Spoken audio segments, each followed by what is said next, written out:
आजो आज के इस जनसभा में आपके पीछे स्टेज पे एक बैनर लगा हुआ है, सबने पढ़ा भी होगा। परिवारवाद हटाओ, कैथल बचाओ। गौरव मित्तल जी द्वारा ये आयोजित कार्यक्रम सीधा सीधा संदेश दे रहा है कि परिवारवाद हटाओ और कैथल को बचाओ।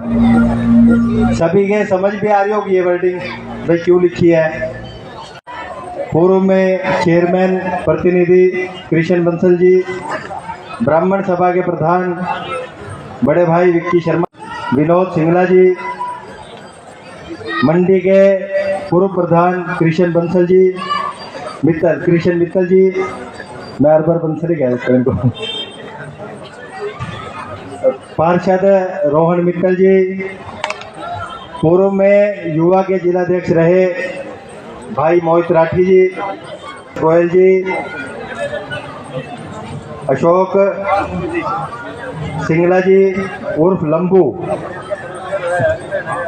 और सोनू मित्तल जी की धर्मपत्नी, गौरव मित्तल जी की धर्मपत्नी सोनू मित्तल जी भी हमारे बीच पहुंची है। इनका भी जोरदार तालियों से स्वागत करें। एक बार अभिनंदन स्वीकार कर लो खड़े होके। सोनू मित्तल जी भाजपा नेत्री है, आपका भी स्वागत है।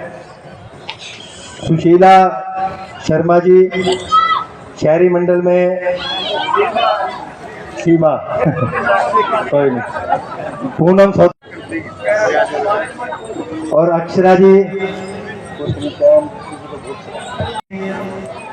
और मेरे सामने बैठे रामनारायण जी, मोहन राठी जी, व उपस्थित युवाओं, बुजुर्गों और मातृशक्ति। आपको पता है कि चुनावी माहौल है, तरह तरह की बातें हर नेता आपके बीच आकर के करता है कि बिना पर्ची और बिना खर्ची के युवाओं को नौकरियां मिल रही हैं। दूसरा उदाहरण ये है कि भ्रष्टाचार आपने देखा कांग्रेस के समय में, जब हमारे बुजुर्ग पेंशन लेने के लिए जाते थे, बुढ़ापा पेंशन है चाहे वो विधवा पेंशन है, हमारे जब जाते थे तो रजिस्टर में अंगूठा लगा के लेनी पड़ती थी। जब वो लेने जाते थे तो कुछ को वहाँ के उपस्थित अधिकारी कह देते थे भाई तेरी तो फलाने राम ले गया, या तेरी तो चली गई पेंशन। इस तरह का भ्रष्टाचार होता था। पेंशन लेनी है, विधवा पेंशन लेनी है, या युवाओं की बात करूं, बेरोजगारी भत्ता है वो सीधा उसके खाते में आता है। कोई भी अफसर, कोई भी अधिकारी भ्रष्टाचार उसमें नहीं कर सकता। बच्चा पढ़ लिख करके बीए कर लेता था, बीटेक कर लेता था, डॉक्टरी कर लेता था और करके घर बैठ जाता था। उसकी बच्चे की माता उसके पिता से पूछती थी भाई बेटा पढ़ लिया, ये भी इसने देखो कहीं लगाओ।